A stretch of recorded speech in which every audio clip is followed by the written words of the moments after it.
تفسیر القرآن آج کا سبق سورۃ الانفال آیت نمبر 19 سے 22 تک۔ اعوذ باللہ من الشیطان الرجیم، بسم اللہ الرحمن الرحیم۔ ان تستفتحوا فقد جاءکم الفتح وَإِن تَنْتَهُوا فَهُوَ خَيْرٌ لَكُمْ وَإِن تَعُودُوا نَعُدْ وَلَن تُغْنِيَ عَنْكُمْ فِئَتُكُمْ شَيْئًا وَلَوْ كَثُرَتْ وَأَنَّ اللَّهَ مَعَ الْمُؤْمِنِينَ۔ يَا أَيُّهَا الَّذِينَ آمَنُوا أَطِيعُوا اللَّهَ وَرَسُولَهُ وَلَا تَوَلَّوْا عَنْهُ وَأَنْتُمْ تَسْمَعُونَ۔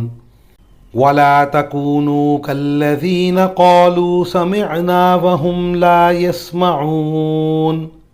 إِنَّ شَرَّ الدَّوَابِّ عِندَ اللَّهِ الصُّمُّ الْبُكْمُ الَّذِينَ لَا يَعْقِلُونَ۔ ترجمہ: اے کافرو، اگر تم فیصلہ چاہتے تھے تو لو، اب فیصلہ تمہارے سامنے آ گیا۔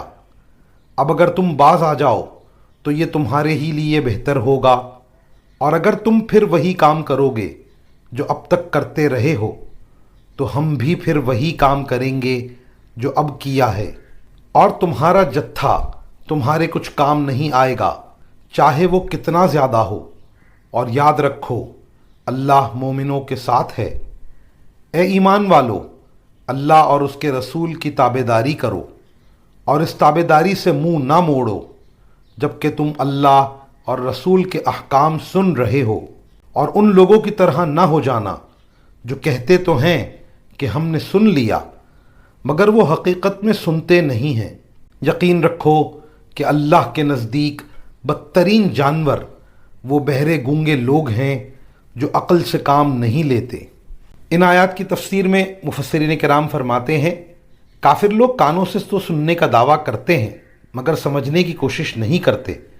اس لحاظ سے وہ جانوروں سے بھی بدتر ہیں، کیونکہ بے زبان جانور اگر کسی کی بات کو نہ سمجھیں تو اتنی بری بات نہیں ہے، ان میں یہ صلاحیت پیدا ہی نہیں کی گئی اور نہ ان سے یہ مطالبہ ہے، لیکن انسانوں میں تو سمجھنے کی صلاحیت پیدا کی گئی ہے اور ان سے یہ مطالبہ بھی ہے کہ وہ سوچ سمجھ کر کوئی راستہ اپنائیں۔ اگر وہ سمجھنے کی کوشش نہ کریں تو جانوروں سے بھی بدتر ہیں۔ وآخر دعوانا ان الحمد للہ رب العالمین۔